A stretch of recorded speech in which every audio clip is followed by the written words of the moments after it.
Taika Waititi and Chris Hemsworth have been known to be pretty silly when they are together, working on Thor Ragnarok and Love and Thunder. And with the rumors speculating that Thor 5 is in development at Marvel Studios, there is other reports that it is happening without Taika Waititi. Today we're going to be diving into what we know about Thor 5 and why Marvel would want Taika removed from the project. We've heard during one of Chris Hemsworth's shows that he would be taking a break from movies due to developing genes from family members that is more likely for him to develop Alzheimer's disease. Now initially I actually thought this meant taking at least a year or two off fully from any movie, but seeming as how he is still having projects, more so probably due to contracts that he is still under, example Extraction 2 with Netflix, obviously he still has projects on his schedule including 𝘧𝘢𝘅𝘍 and Transformers 1 in 2024. Going back to Taika Waititi, I think many of us know his goofy personality from some of the interviews we've seen him in and even behind the scenes of Thor 4. There'll be some clubs and stuff and some cool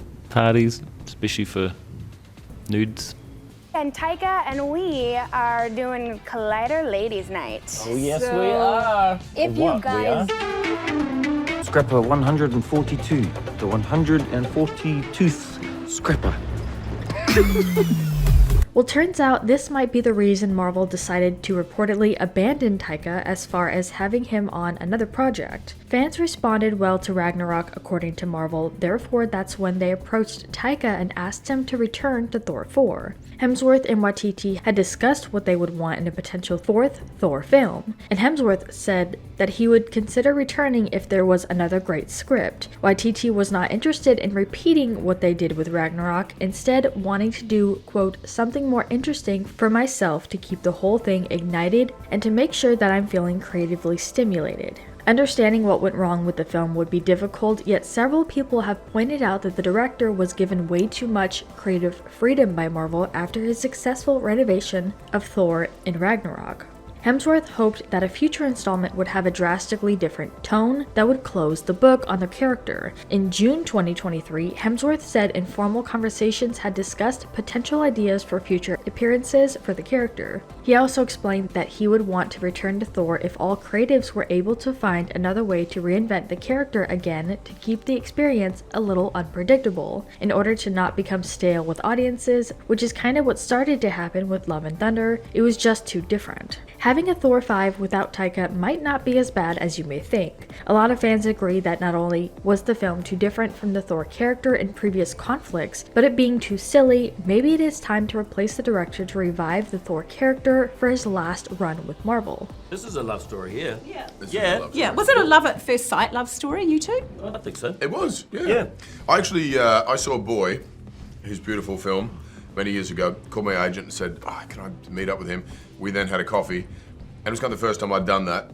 It was like a blind date of sorts. At the end of Thor 4, there was a post-credit scene which involved Hercules and Jane meeting Heimdall. There are reports of who else could be a good fit to direct the final Thor film. Kenneth Branagh could be an ideal candidate to helm the next Thor installment as he directed the first installment in the franchise. The 2011 film was received very well by the fans and critics alike. James Gunn had also been in talks, however with him being involved with the DCEU right now, more than likely not. Jon Favreau could be on Marvel's radar as he directed the first MCU film, Iron Man. Patty Jenkins has also been in talks and could be a great choice for new director. Her directorial prowess can be judged by her work in the 2003 film Monster. Besides, she has also proven her work in Wonder Woman and its sequel. Whoever they decide on new director, what does need to happen is they need to focus on what they technically already promised the audience from the post-credit scene, Hercules. But we wanted to turn this around to you guys. What are your thoughts on this, and what do you think could happen to a sequel to this franchise without Chris and Taika together? Also, do you think a Thor 5 is really necessary? Let us know what your thoughts are in the comments down below. Make sure you're subscribed with notifications on for more videos just like this. That's it for today though. We'll see you all next time with a brand new video. Bye guys. And then I said, sorry, this is a bit awkward. I've never done this before. And he said, I've never done this either. Yeah. And then we became mates. Yeah, we became mates, and I'd take my kids over to his place and we sort of hang out. So, Yeah. and never really talked about work at all. And then Ragnarok came about.